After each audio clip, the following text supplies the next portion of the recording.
Why are you staring at the mango tree, Vijay? Ginny, I wish money could grow on trees like mangoes grow on trees. Vijay, while money does not grow on trees, it can grow if you save and invest wisely. How does money grow, Ginny? Tell me quickly. I will also grow my money. Vijay, remember I told you that you can earn money on money by earning interest? Now, interest is also money. So, you can earn interest on that interest too. This is called compounding. You can grow your money when the principle of compounding is at work. Ginny, tell me more. This sounds interesting. Let us take an example. If you put 1000 rupees in a bank for 1 year at 8% interest per annum, how much money will you have at the end of the year? Simple. I will have 1080 rupees. So? Patience, Vijay. Now, let us see the principle of compounding at work. Leave that money, that is 1080 rupees in a bank for 1 year at 8% per annum. What will happen? Let me see. Using the formula for simple interest, which you taught me earlier, interest is equal to 1080 multiplied by 8 multiplied by 1 divided by 100, which is equal to 86 rupees and 40 paise. Hence, amount is equal to 1080 plus 86.4, which is equal to 1166 rupees and 40 paisa. So I will have 1166 rupees and 40 paisa. Good. But did you notice something? Notice what, Ginny?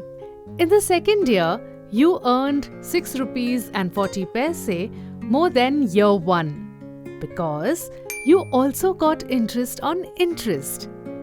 That is called compounding. Okay, so if I leave the 1000 rupees in the bank for 10 years at 8% interest per annum, then? I need a calculator. Assuming your bank pays interest end of every year, your money will grow to 2158 rupees 92 paise. Wow, more than double. Compounding sounds great. Yes, compounding is one of the basic principles of investing. So I can grow my money by investing it? Yes, if you follow 3 golden rules. Start investing as early as possible, invest regularly, and invest as much as you can.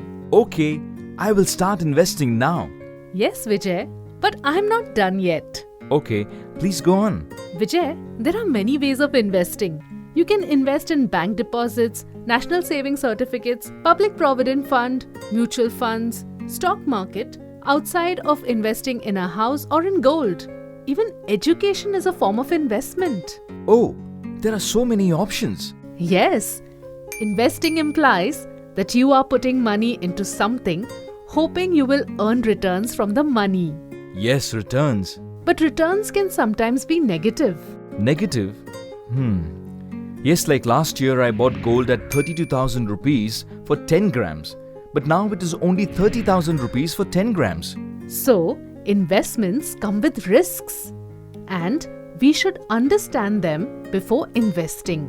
Okay, got it. Vijay, also remember that you should not trust anyone who comes and says that they will double your money. You should invest only in schemes and deposits that are recognized by the government and come with proper paperwork. If you hand over your money to people hoping for quick returns, you will lose your money. Yes. Ginny, you are right. Last year, my friend gave 10,000 rupees to someone who said that he would put his money in a fund and it would double in 2 years. The man has now run away and my friend has no proof too. Yes, like a tree takes time to grow, money also needs time to grow. Thanks, Ginny. We'll invest regularly and be very, very careful while choosing my investments.